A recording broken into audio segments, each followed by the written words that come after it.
கடந்த சில நாட்களுக்கு முன்னாடி கோவையை சேர்ந்த ஒரு கல்லூரியில் ஒரு மாணவனை 20க்கும் மேற்பட்டவர் அடிச்சிட்டாங்க. அதில் 15-12 பேர் கைது பண்ணியிருக்காங்க. 15 பேரை கைது பண்ணியிருக்காங்க. என் பையன் அங்கே இல்லவே இல்லை, அங்கே ஏற்கனவே ஒரு தகராறு பண்ணான், வெளியே இருந்தால், இந்த மாதிரி பல சர்ச்சைகள் வரும். பெற்றவர்களுக்கு இழப்பு ஜாஸ்தி. அவர்கள் இழப்பை ஈடு செய்யவே முடியாது. அவர்கள் இழப்பு அந்த இடத்துல இருந்தால் தான் அந்த வலியும் வேதனையும் புரியும். அவர்களுக்கு பல விஷயங்கள் வரலாம். 2 பையனில் ஒரு பையன் இறந்து போயிட்டான், 20 பேர் 15 பேர் அடித்து கொண்டுட்டாங்க. தமிழக காவல்துறை போதைப் பொருள் இங்கே சென்னைக்குள்ள இந்த பகுதியில் மட்டும் இல்லை, தமிழ்நாடு அதோட வாயில்களை முடக்கணும்னு நினைக்கிறேன். முதல் தமிழகம் முழுவதும் எதுக்கு இந்த சரித்திர பதிவேட்டு குற்றவாளி லிஸ்ட் எடுக்கிறாங்க? இந்த போதை வஸ்துக்களை யார் பயன்படுத்தும்? தப்பானவன் தான் விற்பான். இந்த தப்பானவனை நம்ம ஒடுக்கணும்னு நினைக்கிறாங்க. அப்போ இந்த போதை வஸ்துக்களை கண்ட்ரோல் பண்ணணும். இது எல்லாத்தையும் கேட்டுட்டு இவன் தாவேக்கா சொம்புன்னு கீழே போடுவான். போடுறவனை பற்றி நமக்கு கவலை கிடையாது. தனியாருக்கு தனியாக ஒரு ஸ்குவாடு உருவாக்கணும். ஒரு ஸ்குவாடு தனியார் ஹாஸ்டலுக்கு போகணும். இந்த கல்லூரி பக்கத்தில், இந்த பள்ளிகளுக்கு பக்கத்தில் டாஸ்மாக் இவ்வளோ தூரத்தில் இருக்கக்கூடாதுன்னு சொல்கிற மாதிரி, கல்லூரி பள்ளிகளுக்கு நடுவில் இந்த மாதிரி போதை வஸ்துக்கள் யாராவது பயன்படுத்தினா கடுமையான தண்டனை இருக்கும். அதாவது ஒருத்தனை பிடிச்சா குட்டாஸ்தான்.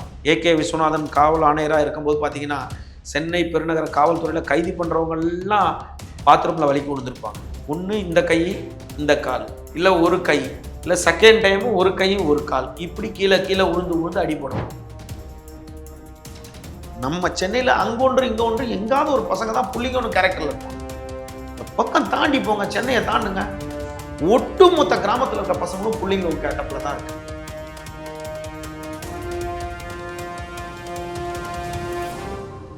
தமிழ்நாட்டில் இருக்க ஏ கேட்டகரி ரவுடிகளில் சென்னையில் இருக்க ஒரு A+ category rowdy Ennore Dhanasekaran. இப்போ எண்ணூர் தனசேகரன் பேரில் பார்த்தீங்கன்னா, எண்ணூர் காவல் நிலையத்தில் தான் ஒரு சரித்திர பதிவேட்டு குற்றவாளியாக இருக்கார். அவர் மேலே காவல்துறை தரப்பில் சொல்லப்பட்டது 9 கொலை வழக்கு, ஒரு 11 கொலை முயற்சி வழக்கு, ஒரு 5 வழிப்பறி வழக்குகளும், ஒரு 80க்கும் மேற்பட்ட வழக்குகள் அவர் மேலே இருக்குன்னு காவல்துறை தரப்பில் செய்திகள் வாயிலாக வந்தது.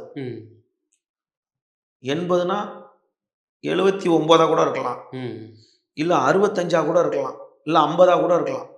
ஆனால் காவல்துறை தரப்பில் சொன்னது போல இவர் கடலூர் சிறையில் ஒரு 3 ஆண்டுகளுக்கு முன்னாடி கடலூர் சிறைக்கு போகிறார். ஆமாம், 3 ஆண்டுக்கு முன்னாடி கடலூர் சிறையில் அவர் நிறைய கேஸ் இருக்கு. ஒரு வழக்கில், கஞ்சா வழக்கில் கடலூர் சிறையில் வைக்கிறாங்க. கடலூர் சிறையில் இருக்கும்போதே அவர் மாத்திரைகள், பிபி மாத்திரை அதிகமாக சாப்பிட்டு ஒன்று பண்ணார், தற்கொலை. அதுக்கப்புறம் கடலூர் சிறையிலே அவரோட சம்பவங்கள்லாம் பார்த்தீங்கன்னா, கடலூர் சிறையில் அவர் இருக்காருன்னு சொல்லிட்டு சப்ஜெயிலரோட வீட்டை கொளுத்துனது, அங்கே ஒரு கோட்டர்ஸை கொளுத்துனது, பெட்ரோல் பாம்பு அடிச்சது, இந்த மாதிரி பல சம்பவங்கள் இருக்கும். ஆனால் போன ஆண்டு 2025 அந்த கடலூர் ஜெயிலேருந்து அவர் வெளியே வர்றார். அப்போது தமிழகத்தில் ஒரு பெரிய, சென்னையில் ஒரு பெரிய ஒரு தேசிய கட்சியோட மாநில தலைவரை படுகொலை செய்யப்பட்டு அதோட விசாரணை ஒரு பக்கம் நடந்து கொண்டே போகுது. அந்த விசாரணை நடந்து வரும்போது அனைத்து ரவுடிகளும் கண்காணிக்கப்படுறாங்க. அந்த டைமில் ஒரு 2 ரவுடிங்க இதே மாதிரி கஞ்சா வழக்குலேருந்து ரிலீஸ் ஆகிறான். ஈசா, யுவராஜ், எலி ஈசா அப்படின்னு சொல்லிட்டு 2-3 பேர். அவர் சென்னை காவல் ஆணையர் அலுவலகத்தில் நான் திருந்தி வாழ்றேன்னு மனு கொடுத்து, அவங்க திருந்தி வாழ்றேன்ட்டு மனு கொடுத்துட்டு ஒதுக்கிட்டாங்க. அடுத்து பின்னாடியே இவரும் வர்றாரு ஒரு வழக்கில். வரும்போது எப்பயுமே எண்ணூர் தனசேகரன் மேலே சாதிய ரீதியான ஒரு இது இருக்கு. அவர் சிறையிலேயே ரோலிங் சேர்லாம் வாங்கி வச்சிருந்திருக்காரு. அப்படிப்பட்ட ஆள் தான் வச்சுக்க. அவர் சிறையிலேருந்து வராரு. ஒரு மகள் வழக்கறிஞர், மகன் வழக்கறிஞர் படிப்பை முடிக்கிறார். ரொம்ப ஸ்டைலிஷான ஆள் வராரு. வந்த உடனே கடந்த ஆண்டு ஜூலை மாதம் ஒரு வழக்கறிஞர் பட்டாளத்தோட டிஜிபி ஆஃபீஸ்க்கு வர்றாரு. காவல்துறை தலைவர் இடத்துக்கே வர்றாரு. தமிழ்நாட்டில் என் மீது இந்தந்த வழக்கெல்லாம் இருக்குது, நான் திருந்தி வாழணும்னு நினைக்கிறேன், திருந்தி வாழ போகிறேன், என் பசங்களுக்காக திருந்தி வாழ்கிறேன், நான் அப்பவே டிகிரி படிச்சிருக்கேன், நான் இன்கம் டேக்ஸ் கட்டிகிட்டு இருக்கேன், என்கிட்ட இந்த தொழிலெலாம் இருக்குது, நான் திருந்தி வாழ போகிறேன், என்ன விடுங்கன்னு சொல்லிட்டு போன வருஷம் ஜூலை மாதம், ஜூன் ஜூலையில் டிஜிபி அலுவலகத்தில் மனு கொடுத்தாரு. பட் டிஜிபியை பார்த்து கொடுத்தாரா? வாய்ப்பு இருக்காது. ஏடிஜிபியை பார்த்து கொடுத்துருக்க, இல்லை ஐஜி லெவலில் இருக்கவங்களை பார்த்து கொடுத்துருக்க வாய்ப்பு இருக்குது. ஏன் அப்படி கொடுத்துருப்பாங்கன்னு எல்லாரும் கேட்டாங்க. ஏன் அவங்கலாம் கமிஷனரேட்ல அவங்களுக்கு சென்னை பெருநகர காவல்துறைக்குள்ள மட்டும்தான் வழக்குகள் இருக்கும். ஓகே. இவருக்கு தமிழகத்துல வேற மாவட்டங்கள்லயும் வழக்கு இருக்கனால டிஜிபி ஆஃபீஸை பார்த்து கொடுக்கலான்றதுக்காக வந்திருப்பாரு. அப்படி கூட நான் நினைச்சேன். அப்போ கொடுத்த உடனே நான் ஒரு இன்டர்வியூ கொடுத்தேன். அவர் வந்து உண்மையாவே திருந்தி வாழணும்னு நினைக்கிறவங்க நிச்சயமா திருந்திருவாங்க. அதோட அவங்க அவங்க ஃபேமிலிலாம் வந்து அப்படியே வேற லெவல் போயிடும். அடுத்த எஜுகேஷன் அப்படியே வேற மாதிரி போயிடுவாங்க. உண்மையா சூழ்நிலைக்கு, அதாவது எவ்வளோ பெரிய ரவுடியும் உயிருக்கு பயப்படும், சாவுக்கு பயப்படும். கண்டிப்பா சார். அப்படின்னும் போது ஒரு என்கவுண்டர் பயத்திலையோ ஒரு சாவு பயத்திலையோ இல்லை ஏதோ ஒன்றத்தில் வந்து சொல்லிட்டார். அதன் பிறகு பார்த்தீங்கன்னா ஒரு 6 மாதம் அப்போவே இன்டர்வியூ கொடுத்தோம். இவர் உண்மையாக திருந்திட்டாருன்னா இதுக்கு மேலே அவர் கைது செய்யப்பட மாட்டார். எந்த ஒரு பட் உண்மையாக திருந்தலைன்னா இவர் கைது செய்யப்படுவார்னு அவர் மனு கொடுத்த அன்னைக்கே நான் இன்டர்வியூ கொடுத்தேன். அது காவல்துறை தான் கண்காணிச்சுட்டு இருக்கும் அப்படின்ட்டு. கடைசியில் பார்த்தா ஒரு 6 மாதம் அமைதியாக இருந்தார். 6 மாதத்துக்கு பிறகு திரும்பவும் வேதாளம் முருங்கமுறை ஏற மாதிரி அவரை பற்றி இன்ஸ்டா ரீல்ஸ் எல்லாம் பிரபலமாக வர ஆரம்பிச்சிருச்சு. ஆமாம், எங்கள் அண்ணன் எங்கள் அண்ணன் எங்கள் அண்ணன் எங்கள் அண்ணன் போட்டு தாறுமாறாக போட்டு அப்படியே அதே ஒரு build up build up build up build up build up build up over build up பண்ணியிருந்தாங்க.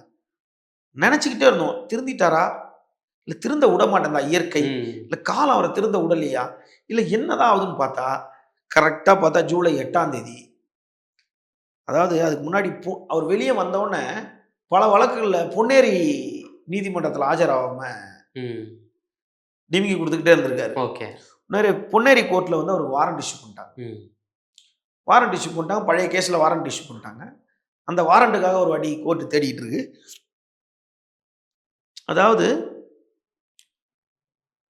அந்த பொன்னேரி கோர்ட்டில் இஷ்யூ பண்ண வழக்கா இல்லை அதுக்கு பின்னாடி போடப்பட்டதான் எண்ணூர் அனல் மின் நிலைய ஒப்பந்ததாரரை 1 கோடி ரூபாய் பணம் கேட்டு மிரட்டியதாக வழக்கு. இந்த வழக்கு உண்மையா பொய்யான்ற விஷயத்துக்குள்ள நீங்களும் நானும் போவே முடியாது. அது இன்வெஸ்டிகேஷன்ல இருக்கு, கோர்ட்ல இருக்கு. அப்போ இந்த வழக்கு உண்மையா, ஒரு 1 கோடி ரூபாய் கேட்டாரா, 1 கோடி ரூபாய் கேட்கலையா அப்படின்ற விஷயத்துக்குள்ள நம்ம போல. அவர் மேல காவல்துறை சார்பில் எஃப்ஐஆர் இருக்கு. அதை மட்டும் தான் நம்ம பேச முடியும். ஓகேங்களா? நாளைக்கு கூட அதுல விடுதலை ஆகலாம். இன்னைக்கு அந்த வழக்கு அவர் மேல இருக்கு. ஸ்டில் இப்போ நம்ம பேசும்போது நாளைக்கு அந்த வழக்குல ஒரு விடுதலையா கூட ஆகலாம். அதுக்காக இல்லைன்னு சொல்ல முடியாது. இன்னைக்கு அந்த வழக்கு இருக்கு. அதை மட்டும் நம்ம சொல்றோம். அப்போ பொன்னேரி காட்டூர் போலீஸார் வந்து அவரை வந்து 8 பிரிவின் கீழ் வழக்கு பதிவு செய்கிறாங்க. அவரை தேடி வராங்க. கிண்டியில் இருக்க ஒரு நட்சத்திர விடுதியில் ஹோட்டலில் 2 ரவுடிகளோட இருக்காரு. கூட இருக்கும் கூட்டாளி, ரொம்ப வசதியான ரவுடி. ஆமாம், கூட்டாளிகளோட ஒரு பெரிய லக்ஸரி காரு, ஃபோனு, ஹைடெக்கா. 2 பேர் வந்து நீதிமன்றத்தில் சரணடைஞ்சிட்டாங்க. நீதிமன்றத்தில் சரணடைஞ்ச நிலையில் கிண்டியில் உள்ள நட்சத்திர ஹோட்டலில் அவர் கைது பண்ணுறாங்க. கைது பண்ணும்போது அவர்கிட்ட ஒரு கைத்துப்பாக்கி இருக்கு. இப்போ அந்த கைத்துப்பாக்கி வந்து பார்த்தீங்கன்னா, நீங்கள் ரைஃபிள் கிளப்ல மெம்பர் ஆகி 25 லட்ச ரூபா டெபாசிட் கிட்ட வாங்கியிருப்பாரு. அமெரிக்கன் சுஸ்ன்ற ஒரு துப்பாக்கியை எங்கேயாவது ஒரு இடத்துல தான் பீகார்காரங்கிட்ட அவங்ககிட்ட இவங்ககிட்ட தானே வாங்கியிருக்க முடியும். அப்போ இந்த காலத்தில் வந்து அந்த சைக்கிள் செயின், காலி பாட்டில், சைக்கிள் செயின், கத்தி, நிஞ்சாக்கு இதெல்லாம் தாண்டி இன்னைக்கு துப்பாக்கியில வந்து நிற்கிது. துப்பாக்கி வச்சு தான் ஒருத்தரை மிரட்ட முடியும் அப்படின்ற மாதிரி வந்துச்சு. அப்போது அவர்கிட்ட இருந்து கைப்பற்றினதாக காவல்துறை சொல்கிறது செல்ஃபோன், காரு, அவர்கிட்ட இருந்து நட்சத்திர ஹோட்டலில் வந்து ஒரு துப்பாக்கியும் அவரை வந்து ஜூலை 8ஆம் தேதி கைது செய்கிறாங்க. சிறைக்கு போயிட்டார். ஓகேங்களா? அவரை தொடர்ந்து 2 பேர் அதில் நீதிமன்றத்தில் சரணடைகிறாங்க. அப்போ அவர்களும் குற்றப்பின்னணி உள்ளோம். அப்போ இத்தனை வழக்கில் இருக்கார். இப்போ ஜஸ்ட்டு ஒரு 4 நாள் முன்னாடி சென்னை புளியந்தோப்பு கன்னிகாபுரம் பகுதியை சேர்ந்த சரவணன் என்ற பாம் சரவணன், ஒரு அவர் மேலே ஒரு 6 கொலை இருக்கு காவல்துறை தரப்பில். 6 கொலை முயற்சி வழக்கு உள்ளிட்ட ஒரு 37 வழக்கு அவர் மேலே நிலுவையில் இருக்கு. அவரை வந்து என்ன பண்ணுறாங்க, காவல்துறை வந்து நீதிமன்றத்துக்கு வராரு. திருவள்ளூர் நீதிமன்றத்துக்கிட்ட இங்கே வராரு. ஒரு வழக்கில் ஆஜராக வர்றாரு. நீதிமன்றத்தில் வந்து ஸ்பெஷல் டீம் அப்படியே வித்தவுட், அதாவது சிவிலில் வந்து அப்படியே டக்குன்னு சிவிலில் வந்து அரெஸ்ட் பண்ணுறாங்க. அவங்க மனைவி மகாலட்சுமி வந்து ஃபைட் பண்ணுறாங்க. யூனிஃபார்மாக போட்டிருக்கீங்களா இல்லையா அப்படின்னு கேள்விலாம் கேட்குறாங்க. அவரால் நடக்கவே முடியல. அவர் 2 வருஷமாக தலைமறைவாக இருந்தார் அப்படின்ட்டுலாம் 2 வருஷமாக ஒழுங்காக இருந்துட்டு இருக்காரு. இப்போ காவல்துறை தரப்பில் பல வழக்குகளில் ஒரு நீதிமன்றத்தில் ஆஜராகவும் இருக்காரு. அவர் மேலே ஏற்கனவே போட்ட ஒரு காவல் நிலையம், எம்கேபி நகர் காவல் நிலையத்தில் போட்ட ஒரு வழக்கில் அவர் ஆஜராகவும் இருக்காரு. அந்த வழக்கில் வெளியே வந்ததோடு இருக்காரு அப்படின்னு சொல்லிட்டு. அப்போது இந்த எண்ணூர் தனசேகரனையும், இந்த பொன்னேரி கோர்ட்டில் வாரண்ட் ஆகி எண்ணூர் தனசேகரனையும் ஒப்பந்ததாரர் மிரட்டின வழக்கில் இப்போ புளியந்தோப்புல இருக்க கன்னிகாபுரம் பாம் சரவணனையும் யார் கைது பண்ணாங்க? காவல்துறை. காவல்துறை தானே கைது பண்ணுச்சு. எவ்வளவு நாளா பாம் சரவணன் தலைமறைவா இருக்காரு? 2 வருஷம். 2 வருஷம். இந்த ஆட்சி வந்து எவ்வளவு நாள் ஆச்சு? மே மாசத்துல வந்துச்சு. மே மாசம். அப்போ 1.25 வருஷம் ஏற்கனவே எந்த ஆட்சியில் அவர் தலைமறைவா இருந்தாரு? இதுக்கு முன்பு இருந்த ஆட்சி. அப்போ இப்ப கொண்டு வந்தது எப்படி 0% இருக்கும்? அப்போ காவல்துறை ஏதோ ஒரு விஷயத்த பண்ணிக்கிட்டு இருக்கு. இன்னைக்கே எதிர்பார்த்தா, அதாவது சிக்னல்ல இங்க நிக்கணும், இந்த லைட் ஃபெசிலிட்டி கொண்டு வந்திருக்காங்க, ஆர்டினா போட்டாங்க அப்படின்னா சிக்னலை மாற்றி அமைச்சாங்க. அது மக்களுக்கு புரியறதுக்கே கிட்டத்தட்ட ஒரு 6 மந்த் ஆச்சு, தெரியும்ல. இப்ப கூட நிறைய சிக்னல்ல புரியாதவங்களா இருக்காங்க. ஏன் ரெட்ல ரைட் போடுறாங்க, ஏன் கிரீன்ல ரைட்? இன்னும் பல சிக்னல் பார்த்துட்டு இருக்கீங்களா? இருக்கு. ரெட் போட்ட உடனே திரும்புறோம். ஏன் சிக்னலோட அந்த மாடிஃபிகேஷனை மாத்திருக்காங்க. புரியுதுங்களா? மாடிஃபிகேஷன் மாத்தி இந்த மாதிரி உடனே ஒன்றும் நடந்துடாது. முதல் வந்து இந்த போதை வஸ்துக்களை யார் பயன்படுத்துவான்? தப்பானவன் தான் விற்பான். இந்த தப்பானவனை நம்ம ஒடுக்கணும்னு நினைக்கிறாங்க. அப்போ இந்த போதை வஸ்துக்களை கண்ட்ரோல் பண்ணணும். இது எல்லாத்தையும் கேட்டுட்டு இவன் தாவேக்கா சொம்புன்னு கீழே போடுவான். போடுறவனை பத்தி நமக்கு கவலை கிடையாது. ஏன்னு கேட்டா, இங்க ட்ரக்ஸ் டெய்லி அழிச்சுக்கிட்டு இருக்காங்களா? டெய்லி ட்ரக்ஸ் அழிச்சு பார்க்க முடியுது. இப்போ ஒரு கல்லூரி, ஒரு கடந்த சில ஒரு நாட்களுக்கு முன்னாடி ஒரு கோவையை சேர்ந்த ஒரு கல்லூரியில வந்து ஒரு மாணவனை 20க்கும் மேற்பட்டவர் அடிச்சிட்டாங்க. அதுல வந்து 15-12 பேர் கைது பண்ணியிருக்காங்க. 15 பேரை கைது பண்ணியிருக்காங்க. என் பையன் அங்க இல்லவே இல்லை, அங்க ஏற்கனவே வந்து ஒரு தகராறு பண்ணா, வெளியே இருந்தா, இந்த மாதிரி பல சர்ச்சைகள் வரும். கல்லூரி வரைக்கும் அந்த போதைப் பொருள் போறது இருக்கா? அது உண்மைதானா? அது அதாவது ஒரே ஒரு விஷயம், நான் வந்து தரவுகள் இல்லாம எதையுமே என்னால பேச முடியாது. அந்த கல்லூரியிலிருந்து போதைப் பொருள் பயன்படுத்தினதாக இதுவரைக்கும் பக்கத்துல இருக்க காவல் நிலையத்துல ஏதாவது ஒரு வழக்கு பதிவாயிருக்கா? எதன் அடிப்படையில் அந்த குற்றச்சாட்டு வருது? இப்போ நான் என்னோட கேள்வி என்னன்னா, கல்லூரிக்கு பக்கத்துல இருக்க காவல் நிலையத்துல இதுவரைக்கும் போதைப் பொருள் பயன்படுத்தினதாக ஏதாவது வழக்கு பதிவாயிருக்கா? இல்ல அந்த போதைப் பொருளை யாராவது வாங்குறதையோ இல்ல விற்கிறதையோ போதைப் பொருள் பயன்படுத்துறதையோ ஏதாவது ஒரு வீடியோ ஆதாரம் ஏதாவது இருக்கா? அப்போ பெற்றவர்களுக்கு இழப்பு ஜாஸ்தி. அவர்கள் இழப்பை ஈடு செய்யவே முடியாது. அவர்கள் இழப்பு அந்த இடத்துல இருந்தால் தான் அந்த வலியும் வேதனையும் புரியும். அவர்களுக்கு பல விஷயங்கள் வரலாம். தன் பையன் வந்து 2 பையன்ல ஒரு பையன் வந்து இறந்து போயிட்டான், 20 பேர் 15 பேர் அடிச்சு கொண்டுட்டாங்க. அப்போ இந்த 19, அதாவது என்னை தவிர இந்த உலகத்துல எல்லாம் நல்லவன் அப்படின்னு நான் நினைக்க கூடாது. ஓகேங்களா? நீங்க நம்ம பெற்றோர்கள், எல்லா பெற்றோரும் என்ன சொல்லுவாங்க, உங்க பெற்றோரும் என் பெற்றோரும், ஐயோ என் பையன் அவன் கூட போய் தான் இது ஆயிட்டான், இவன் கூட போய் தான், அது எல்லா பெற்றோர்களுக்கும் நாளைக்கு உங்க குழந்தைங்களுக்கும் நீங்க அப்படிதான் சொல்வீங்க. இது வந்து இயல்பு. அப்படின்னும் போது தரவுகள், பெற்றோர்கள் ஒரு குற்றச்சாட்டு வைக்கிறாங்க, போதைப் பொருள் பயன்படுத்தப்பட்டிருக்கு, அதை என் பையன் கண்டுபிடிச்சிட்டான், அதுக்காக அவனை எல்லாம் சேர்ந்து அடிச்சிட்டாங்க. அவர்கள் குற்றச்சாட்டு காவல்துறை விசாரணையில் இருக்கு. இப்ப நான் வந்து பார்க்காமயே போயிட்டு அங்க போதைப் பொருள் வித்தாங்கன்னு என்கிட்ட தரவுகள் இல்லாம நான் பேச முடியாது. காவல்துறைக்கு அந்த இடத்துக்கு நான் விசாரணைக்கு போயிட்டு நான் என்கிட்ட தரவுகள் தான் நான் அடிச்சு சொல்லுவேன், அங்க வித்துருக்காங்க அப்படின்னு சொல்லிட்டு. என்கிட்ட தரவுகள் இல்லை, என்கிட்ட யாரும் வந்து சொல்லலை. அந்த கல்லூரியில் இருக்க பசங்களும் யாரும் அந்த பயன்படுத்தின இதுக்கு முன்னாடி ப்ரீவியஸ் நடந்தது. அதுக்காக கல்லூரிகள் எல்லாத்துலேயுமே போதைப் பொருட்கள் பயன்பாட்டில் இல்லைன்ற விஷயத்துக்கே நான் வரல. நான் சொல்றது வந்து கோவையில் நடந்த இந்த அமுதன். ஆனா அவங்க அப்பா அம்மா சொல்றாங்க சார், போதைப் பொருள் நான் இப்ப அதை தான் உங்ககிட்ட சொன்னேன். இப்பதான் அதை நான் உங்களுக்கு சொல்றேன். அவங்க பெற்றோர் சொல்றாங்க, காட்டினாங்களா, நீங்க பாத்தீங்களா? அவங்க காவல்துறை என்ன சொல்லுது, விசாரித்து கொண்டிருக்கோன்றாங்க. அதனால தேவையில்லாம வந்து ஒரு சம்பவத்தை வந்து தரவுகள் இல்லாம நானும் ஒரு விசாரணைக்குள்ள பூந்து அந்த பையன் இறந்தது பெரிய பெரிய இழப்பு. இனி அந்த மாதிரி ஒரு கல்லூரியில் நடக்கக்கூடாது.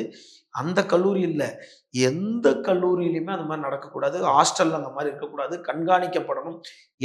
என் உறவினர்கள் பல பேர் வந்து, பல பசங்கள் வந்து கல்லூரிகளில் வந்து ஹாஸ்டல்ல தங்கி படிக்கிறாங்க. அவங்க கண்காணிக்கப்பட்டு கொண்டு தான் இருக்காங்க, பெற்றோர்களாலையும் மற்றவர்களாலையும் கண்காணிக்கப்பட்டுக்கிட்டு தான் இருக்காங்க. ஒவ்வொரு ஹாஸ்டலுக்குள்ள போகும்போது பக்கத்து ரூம்ல, அந்த ரூம்ல இருக்க பையன் எந்த ஊர் சாரப்பா, இந்த பையன் அந்த ரூம்மேட் எந்த ஊருக்கார பையன் சேர்ந்தேன், அவன் வடக்க வந்தவனா தெற்க வந்தவனா, அவன் யாரு, இந்திக்காரனா தமிழ்காரனா, அவனுக்கு என்ன கெட்டப்பழக்கம், நம்ம பையன் கெட்டு போயிடக்கூடாது அப்படின்னு எல்லாரும் நினைச்சு கொண்டிருந்தாலும் அதை நம்ம கண்காணிச்சுக்கிட்டு தான் இருக்கோமே தவிர தரவுகள் இல்லாம காவல்துறை விசாரணை இருக்கு. அப்படிதான் இருந்துச்சுன்னா, அந்த மாதிரி போதை புழக்கம் அங்க இருந்துச்சுன்னா, நிச்சயமாகவே நிர்வாகத்தின் மீதோ அனைவரும் மீதோ நடவடிக்கை எடுக்க வேண்டும்தான். ஓகேங்களா? பெற்றோர்கள் சொல்றாங்கன்றதுக்காக நானும் கூட சேர்ந்து சொல்ல முடியும். அதாவது போதை பொருள், அதுக்கு தான் இப்போ தமிழக காவல்துறை வந்து போதைப் பொருளை வந்து இங்க சென்னைக்குள்ள இந்த பகுதியில் மட்டும் இல்லை, தமிழ்நாடு அதோட வாயில்களை முடக்கணும்னு நினைக்கிறாங்க. இப்போ முதல் தமிழகம் முழுவதும் எதுக்கு இந்த சரித்திர பதிவேட்டு குற்றவாளி லிஸ்ட் எடுக்கிறாங்க?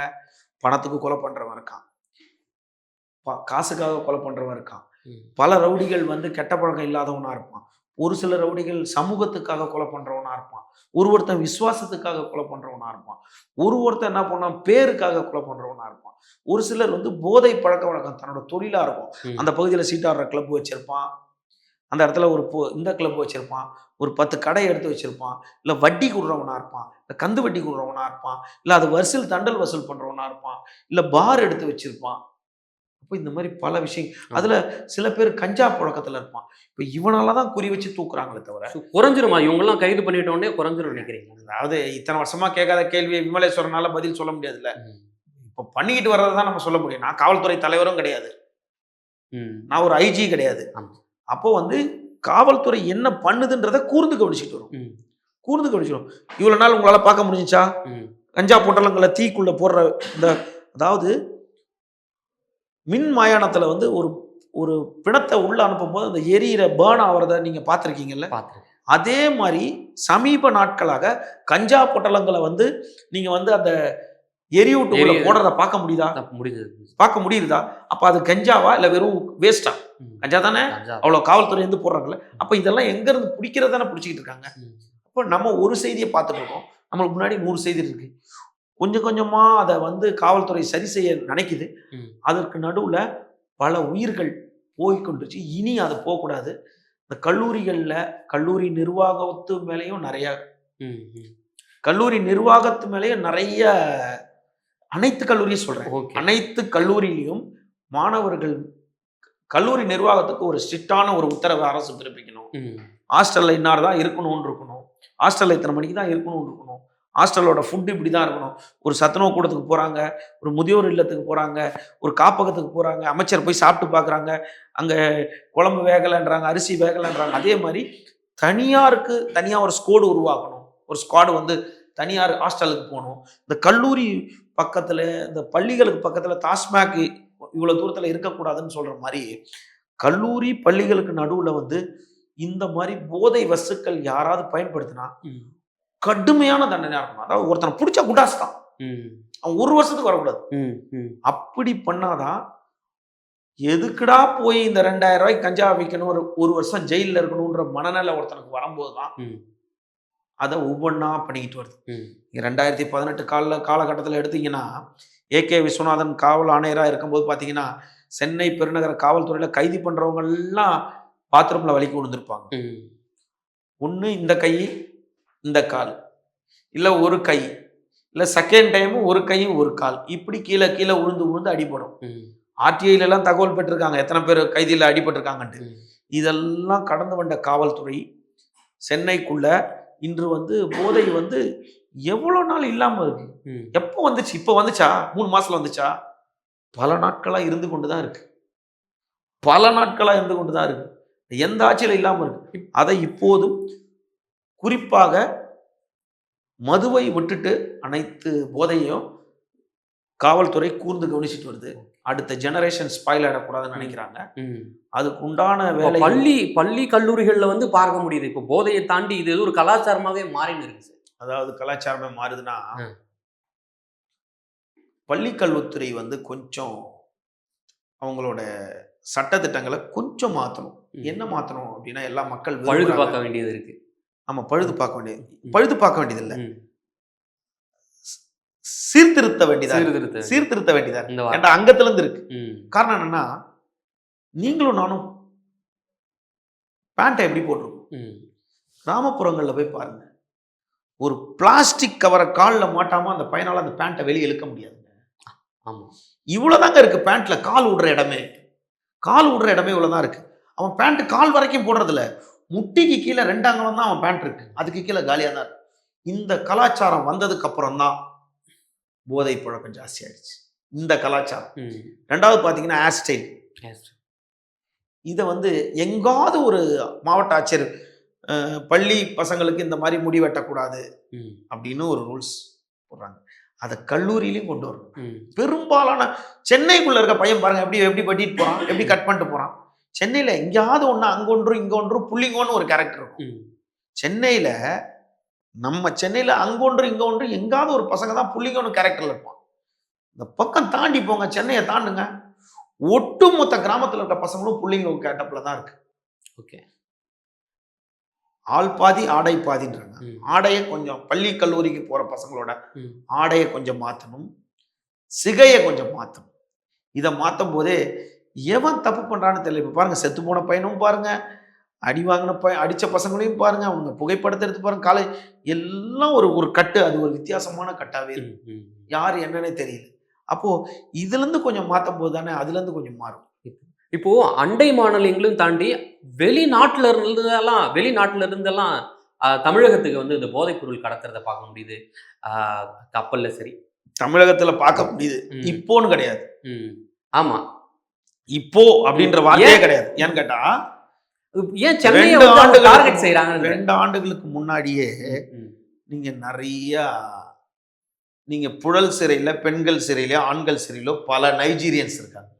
ஆமா, இப்ப அண்மையில கூட கென்யா நாட்டை சேர்ந்தவங்க கைது பண்ணிருக்காங்க, NCB கைது பண்ணிருக்காங்க. ஏன்னு கேட்டா, அவர்கள்லாம் வந்து விசாரணையில என்ன சொல்லுவாங்க, நீங்க இந்த சிங்கம் படத்துல வர மாதிரி அங்க இருந்து ஒருத்தன் வந்து டேனி வந்து இங்க வந்து கஞ்சா விற்கிற மாதிரி, போதை விற்கிற மாதிரி, அந்த ஊர்லயே அவன் அக்யூஸ்டு தான். அந்த ஊர்ல அக்யூஸ்ட். அவன் என்ன சொல்லுவான், நாங்க ட்ரீட்மெண்ட்டுக்காக எங்க அண்ணனுக்கு கேன்சரு, கென்யால இருந்து நாங்க பாம்பேக்கு வந்தோம், ட்ரீட்மெண்ட்டுக்கு பணம் இல்ல, இந்த பொருளை கொண்டு போய் பெங்களூர்ல கொடுத்துட்டு வாங்கன்னாங்க. பெங்களூருக்கு வந்து அங்கிருந்து ட்ரீட்மெண்ட் செலவு கொஞ்சம் பணம் கிடைச்சிச்சு, பெங்களூர்ல இருந்து இங்க சென்னையில கொண்டு வந்து கொடுன்னாங்க, கொடுக்க வந்தேன், மாட்டிக்கிட்டேன்னுவாங்க. கடைசியில பார்த்தா இந்த நைஜீரியாவை சேர்ந்தவங்க இந்த ஓஎம்ஆர் சோழிங்கநல்லூர் சைட்ல ரூம் எடுத்து வச்சு டிஸ்ட்ரிபியூட் பண்ணிக்கிட்டு இருந்தாங்க. அப்படின்றவங்க சென்னைக்குள்ள அவங்கெல்லாம் சிறையில் வர மற்ற கைதிகள், சிறைவாசிகளை கூட அச்சுறுத்துற அளவுக்கு தான் அந்த நைஜீரியன்ஸ் கைதிகள் இருக்காங்க. கடந்த ஆண்டு நீங்க பாத்தீங்கன்னா, பெண் சிறையில் இருக்க ஒரு பெண் காவலரை தாக்கப்பட்டு அழுதுகிட்டு ஓடினதெல்லாம் பாத்தீங்க. தமிழ் பெண் யாருன்னா அடிச்சிச்சுன்னு ஓடினாங்களா? தமிழ் பெண் யாருன்னா அடிச்சுட்டு ஓடுனாங்களா? இல்ல தமிழகத்தை சார்ந்த ஒரு கைதி வந்து எங்களை அடிச்சுட்டாங்கன்னு ஒரு போலீஸ் சொன்னாங்களா? ஒரு பெண் போலீஸ், தமிழகத்தை சார்ந்த பெண் காவலர், சிறைத்துறையில இருக்கவங்க, சிறை காவலர் ஒரு நைஜீரியன் பெண் அடிச்சிச்சுன்னு வராங்க கட்டுப்போட்டு. அப்போ அவங்க ஜெயிலுக்குள்ள வந்தாலும் திருந்துறது இல்லை, அவங்க எல்லாமே பண்றாங்க, அவங்க ரொம்ப தப்பானவங்க அப்படின்னு சொல்றாங்க. அவங்களுக்கு சில மனித உரிமை இருக்கு, அவங்களுக்கு சில கட்டுப்பாடு இருக்கு. அவங்களுக்கு நம்ம ஃபுட்டு அவங்களுக்கு கிடையாது, அவங்களுக்கு வேற மாதிரி ஃபுட்டு கொடுக்கணும். அவங்களுக்கு ஜெயிலில் கொடுக்குற எல்லாத்தையும் அவங்களுக்கு ஸ்பெஷல் மனு இருக்கு. அவங்க வெளியே இருந்தாலும் ஒன்று, ஜெயிலில் இருந்தாலும் ஒன்று. என்ன ஒன்று, இப்போ சென்னை ஜெயிலில், இந்தியாவில் சென்னை ஜெயிலில் இருக்காங்க, இல்லைன்னா அவங்க ஊர் ஜெயிலில் இருப்பாங்க. இப்போ அவர்கள்லாம் இங்கே எதுக்கு வந்தாங்க? நான் வணிகம் பண்ணுறதுக்கு வந்தாங்களா? நம்ம நாட்டை இது பண்ணுறதுக்கு மேலே கொண்டு வரதுக்கு வந்தாங்களா? போதை வசதிகளை கொண்டு வந்து இறக்குமதி பண்ணுறதுக்கு வந்தாங்க. இப்போ அவங்களாம் சிறையில் இருக்காங்க. இப்போது உள்ளுக்குள்ளே சுத்தம் பண்ணோன்னா அடுத்து காவல்துறை என்ன திட்டம் வச்சுன்னு நம்மளுக்கு தெரியாது. அடுத்து வாசல்களை அடைக்கிறது. அதான் நாம இப்போ பேசினது காவல்துறை, ஒட்டுமொத்தமா காவல்துறைன்னு சொல்றோம். வாசல்கள் அடைக்க, வாசல்கள்னா அப்ப NCB மத்திய அளவு தான் போய் ஆகணும். அதாவது ஒரே ஒரு விஷயம் இந்த நேர்காணல் மூலியமா சொல்றேன். கலால் உங்களுக்கு தெரியும், மது வகைகளை பிடிக்கிறது. இந்த கலாலை தாண்டி நார்காட்டிக்கே ஒரு 25 டிஸ்ட்ரிக்ட்ல இப்ப புதுசா ஆள் போட ஆரம்பிச்சிட்டாங்க காவல்துறை. ஏன்னா நம்ம வந்து அந்த வாயில்களை தடுக்கணும். அடுத்து அப்டேட் ஆயிட்டாங்க. இந்த கலால்லாம் போய் இப்ப நார்காட்டிக் வந்துட்டாங்க. அடுத்த ஜெனரேஷன் அது உங்க வீட்டில் இருக்கலாம், என் வீட்டில் இருக்கலாம், அவர் வீட்டில் இருக்கலாம்.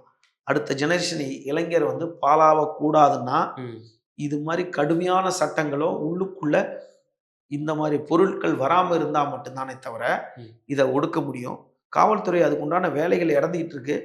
அடுத்து பெரிய லெவல்ல கஞ்சாவையோ இல்லை போதைப் பொருட்கள் வேற ஏதாவது கைது செய்ய போதோ அடுத்த அப்டேட் என்ன அப்படின்னு காவல்துறையில பார்த்துட்டு அதை பத்தி விரிவாக நம்ம பேசுவோம். மிக்க நன்றி சார். நேரில் வந்து பல்வேறு தகவலை எங்களோட பகிர்ந்தமைக்கு.